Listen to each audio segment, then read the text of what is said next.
అందరూ నమస్కారం. Crime awareness ఛానల్లో మార్నింగ్ ఈ వీడియో ఇస్తున్నాను. ఎందుకంటే ఇలా ఉన్నటువంటి ఏ ఒక్క అమ్మాయి ఆలోచన అయినా సరే ఇప్పటికైనా సరే క్లోజ్ అవ్వాలి. అంటే చనిపోవాలన్న ఆలోచన ఒక అమ్మాయికి వస్తే ఆ ఆలోచన క్లోజ్ అవ్వాలి, ఆ అమ్మాయి బతికిపోవాలి. నా కోరిక. ఈ 2 మరణాలు కూడా మన మంచిర్యాల జిల్లాలో జరిగాయి. మంచిర్యాల జిల్లా లక్షెట్టిపేట చందారం గ్రామం. అర్చన అనే అమ్మాయి కొంతకాలం ఒక అబ్బాయిని ప్రేమిస్తుంది. మరి ఏమైంది ఏంటో కానీ ఆ అబ్బాయి నెల క్రితం ఆత్మహత్య చేసుకొని చనిపోయాడంట. ఇక అప్పటి నుంచి అమ్మాయి డిప్రెషన్. ఎంత అంటే మరి వాళ్ళ ఇంట్లో వాళ్ళతో షేర్ చేసుకుని లేదో కూడా తెలియదు. వాళ్ళ నాన్న ఆటో డ్రైవర్ అంట, ఆటో నడపడానికి వెళ్ళి ఉన్నాడు. ఇంట్లో ఇంకెవరూ లేరు, ఊరేసుకొని చనిపోయాను. అంటే అసలు ఒక మనిషిని ప్రేమించాము, వాళ్ళు లేకపోతే ఇంక చనిపోవాలా? సరే వేరే వాళ్ళు పెళ్లి చేసుకోవద్దు, మీరు బతకాలి కదా.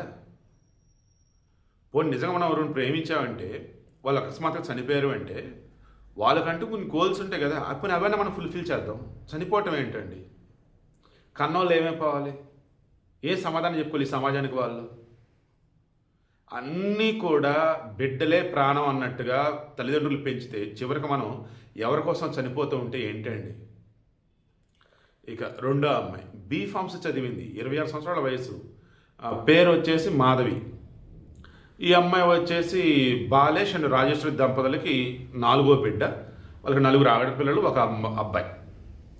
ఈ టేకుపట్ల గ్రామంలోని గోనె వెంకటేష్, సబ్జెక్ట్ కరెక్షన్ ఇంటి పేరు పక్కన పెడదాం, వెంకటేష్ అని పడే వ్యక్తి.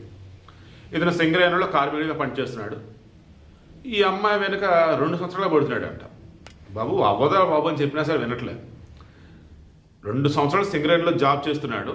ఈ అమ్మాయి వెనక రీసెంట్గా పడుతున్నాడు. మరి ఎలానో తెలియదు, అది ఆ ఊరి పెద్దలు పోలీసులు చెప్పారు. నేను చెప్పదలుచుకుంది ఏంటంటే ఆ పిల్లోడు ఈ అమ్మాయిని ఎలా వేధించాడంటే, ఇదిగో నువ్వు గనక నన్ను గనక పెళ్లి చేసుకోకపోతే నేను చచ్చిపోతా, నా చావకరం నువ్వేం చెప్తా అని చెప్పి సడావిడి చేస్తూ పురుల ముందు డబ్బు పడి అమ్మాయి ఇంటికి వెళ్ళిపోయాడు ఏకంగా. ఇంకా ఆ ఇంట్లో ఉన్న వాళ్ళు 4 ఆడపిల్లలు ఉన్నాయి, ఎదిగొచ్చిన కొడుకు ఉన్నాయి. ఏటి ఈ రకం వస్తున్నాడు బయట అని చెప్పేసి ఊర్లో పెద్దలను పిలిచారు. మనకున్న సమాచారం మేరకు పోలీస్ స్టేషన్ దాకా కూడా వెళ్ళిందట. వాళ్ళు కౌన్సిలింగ్ ఇప్పించి పంపించారట. అయినా సరే ఇతను మరలా పదే అమ్మాయిని వేధిస్తూనే ఉన్నాడట. ఎంత దారుణం అసలు ఇది! పోలీసుల వైఫల్యమా లేదా ఆ పంచాయతీ పెద్దల వైఫల్యమా ఏంటి అసలు ఇది?